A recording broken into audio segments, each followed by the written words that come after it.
नमस्कार। हिंदी पीडिया चैनल में एक बार फिर से आप सभी का अभिनंदन। आज हम सभी बात करेंगे हिंदी साहित्य के संबंधित महत्वपूर्ण प्रश्न, हिंदी साहित्य के इतिहास से संबंधित महत्वपूर्ण प्रश्न जो परीक्षा की दृष्टि से अति महत्वपूर्ण हैं, बार बार परीक्षाओं में पूछे जाने वाले प्रश्न हैं।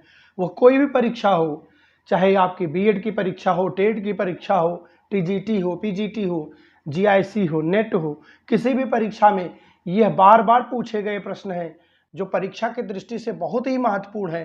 तो आइए हम सभी आज इस वीडियो में यह सीखेंगे हिंदी साहित्य के वे कौन से प्रश्न हैं जो इतने महत्वपूर्ण हैं। तो सबसे पहले आपने चैनल को सब्सक्राइब नहीं किया है तो चैनल को सब्सक्राइब कर लें ताकि आपको हर नोटिफिकेशन समय से मिल सके। आइए पहले प्रश्न को पढ़ते हैं।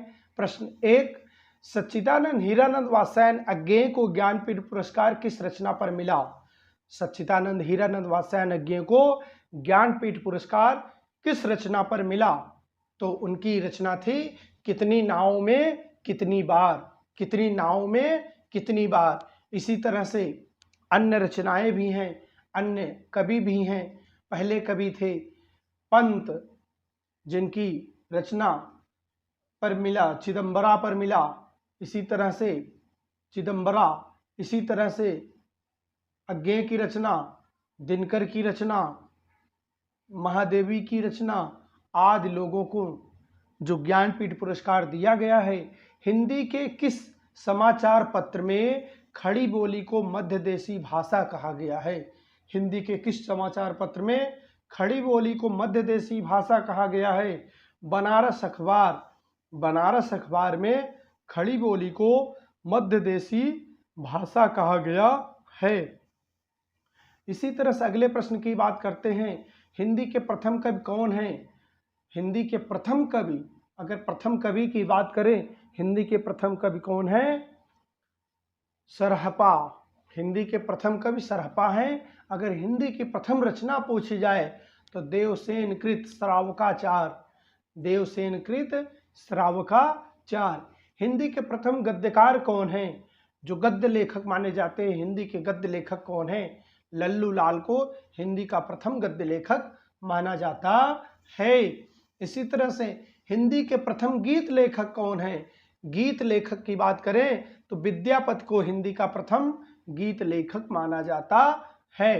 हिंदी के सर्वप्रथम दैनिक समाचार पत्र कौन सा है? हिंदी का सर्वप्रथम दैनिक समाचार पत्र जो रोज छपने वाला दैनिक, रोज छपने वाला समाचार पत्र है सुधा वर्षण। सुधा वर्षण। इसी तरह से मानस का हंस रचना में कितने अध्याय हैं? मानस का हंस रचना जो है इसमें 31 अध्याय हैं, 31 अध्याय हैं। इसी तरह से हिंदी का आदि कवि किसे माना जाता है? हिंदी का आदि कवि स्वयंभू को माना जाता है। आदि कवि स्वयंभू को माना जाता है। या कह लीजिए हिंदी का वाल्मीकि किसे कहते हैं? अपभ्रंश का वाल्मीकि। अपभ्रंश का वाल्मीकि स्वयंभू को कहते हैं। हिंदी का प्रथम उपन्यास कौन सा है? परीक्षा गुरु हिंदी का प्रथम उपन्यास माना जाता है, जिसके लिखने वाले हैं लाला श्रीनिवास दास। लाला श्रीनिवास दास। हिंदी का प्रथम एकांकी कौन सा है? तो हिंदी का प्रथम एकांकी है एक घूट। एक घूट प्रथम एकांकी है। हिंदी का प्रथम पत्र कौन सा है? उदंत मार्तंड।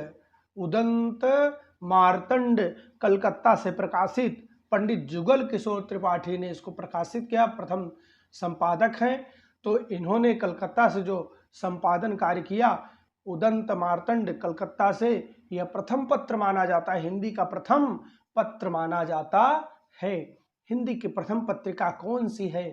संवाद कौमुदी हिंदी की प्रथम पत्रिका है। संवाद कौमुदी हिंदी की प्रथम पत्रिका मानी जाती है। इसी तरह से हिंदी के सर्वप्रथम प्रकाशित पत्र उदंत मार्तंड के संपादक पंडित जुगल किशोर त्रिपाठी जी हैं। अगले प्रश्न की बात करते हैं। जैनेन्द्र की बाल मनोविज्ञान पर आधारित कहानी। जैनेन्द्र के बाल मनोविज्ञान पर आधारित कहानी है पाजेब। अटल बिहारी वाजपेयी हिंदी विश्वविद्यालय कहाँ है? अटल बिहारी वाजपेयी पूर्व प्रधानमंत्री अटल बिहारी वाजपेयी के नाम से हिंदी विश्वविद्यालय कहाँ स्थापित किया गया? भोपाल, मध्य प्रदेश में। इस तरह से अतीत के चलचित्र के रचयिता कौन है? अतीत के चलचित्र के रचयिता महादेवी वर्मा। महादेवी वर्मा की अन्य रचनाएं भी हैं, यामा, निर्जा, निहार, दीपशिखा। यामा, निर्जा, निहार, दीपशिखा। अपभ्रंश का वाल्मीकि किसे कहा जाता है? स्वयंभू को अपभ्रंश का वाल्मीकि कहा जाता है। स्वयंभू को अपभ्रंश का वाल्मीकि भी कहा जाता है। अपभ्रंश भाषा के प्रथम व्याकरणाचार्य, हाँ, अपभ्रंश भाषा के प्रथम व्याकरणाचार्य कौन है? हेमचंद्र। हेमचंद्र अपभ्रंश भाषा के प्रथम व्याकरणाचार्य हैं। अपभ्रंश में कृष्ण काव्य के प्रणेता कौन है?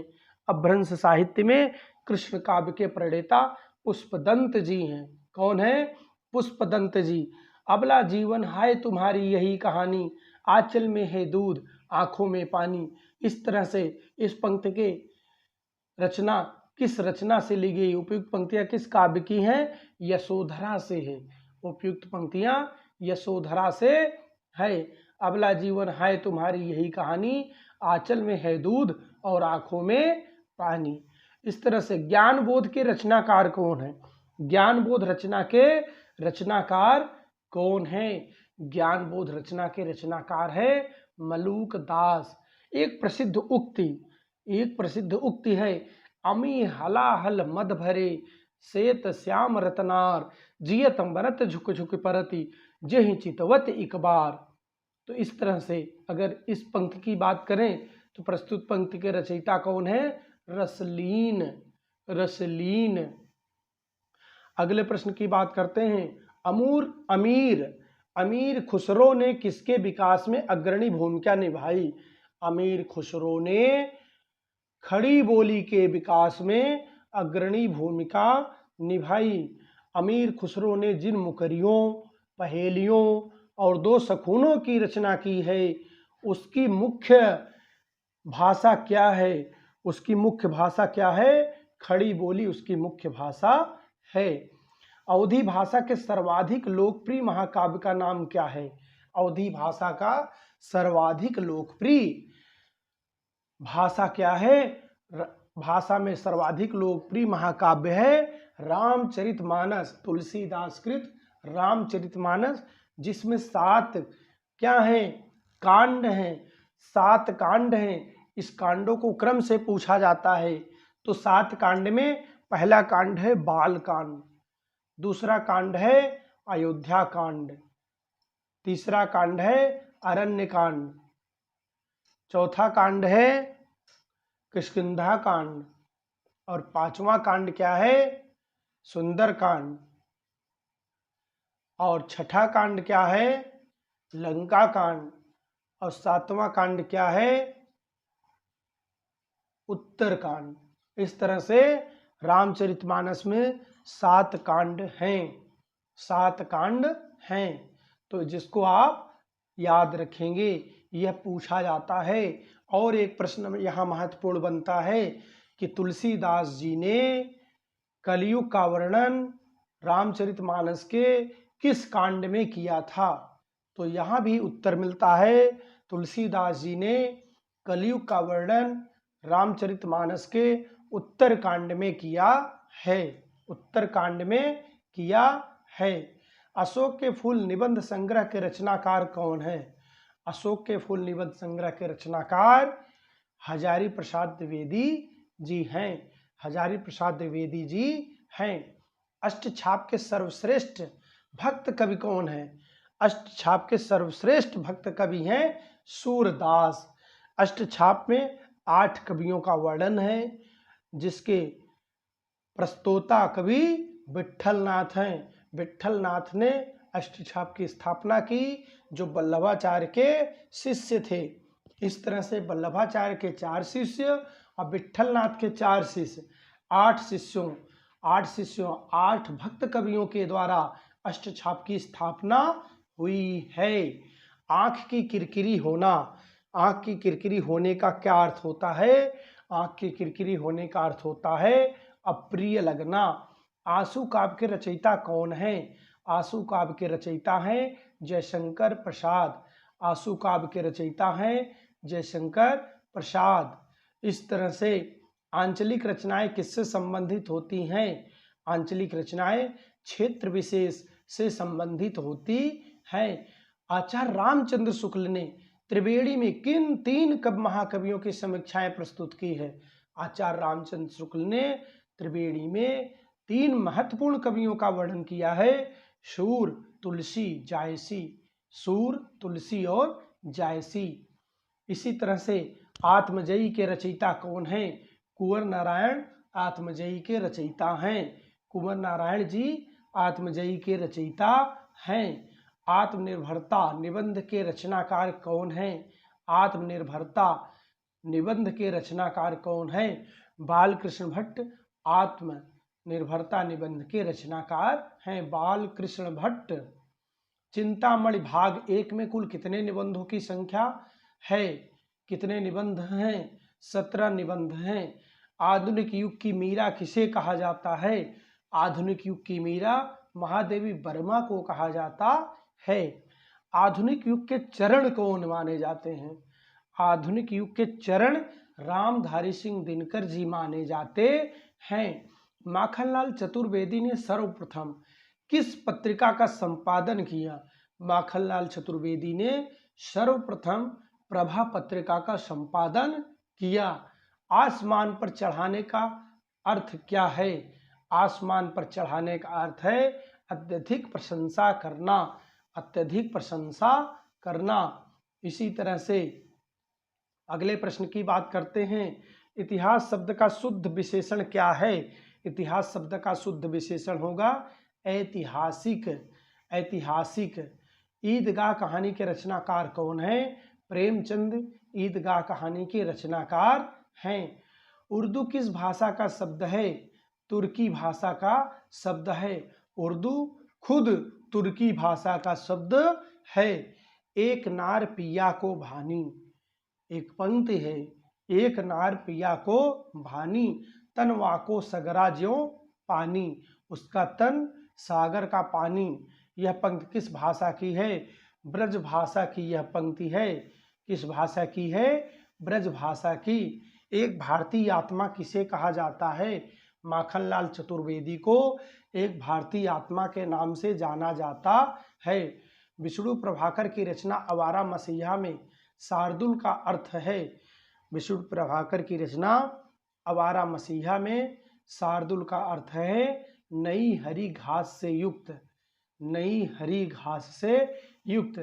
कटकटान कपि कुंजर भारी, कपि कटान कटकटान कपि कुंजर भारी, दुह भुज दंड तमकी महिमारी, डोलत धरनी सभा पद खसे, चले भाज भय मारुत ग्रसे। इस तरह से यह पंक्ति किसकी है? तो यह पंक्ति तुलसीदास द्वारा लिखित है। यह पंक्ति किसकी है? तुलसीदास द्वारा लिखित है। कठिन काव्य का प्रेत किस कवि को कहा गया है? कठिन काव्य का प्रेत केशवदास को कहा गया है। कठिन गद्य का प्रेत किसे कहा जाता है? कठिन गद्य का प्रेत प्रेमचंद को कहा जाता है। कठिन गद्य का प्रेत प्रेमचंद को कहा जाता है। कठिन गद्य का प्रेत किसको कहा जाता है? कठिन गद्य का प्रेत प्रेमचंद को कहा जाता है।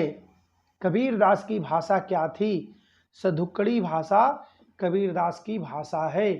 कलम का सिपाही किसे कहा जाता है? मुंशी प्रेमचंद को कलम का सिपाही कहा जाता है। कलम का सिपाही मुंशी प्रेमचंद को कहा जाता है। कलम की सिपाही क्या है? कलम की सिपाही जीवनी रचना है। कलम की सिपाही, कलम का सिपाही जीवनी रचना है। कवि कालिदास की अभिज्ञान शाकुंतलम का हिंदी अनुवाद किसने किया? कवि कालिदास की अभिज्ञान शाकुंतलम का हिंदी अनुवाद राजा लक्ष्मण सिंह ने किया। तो दोस्तों आज की प्रश्नोत्तरी यहीं तक। अगले प्रश्नोत्तरी में इसके आगे के प्रश्नों को लेकर उपस्थित होंगे। आज के लिए इतना ही। धन्यवाद। जय हिंद, जय भारत।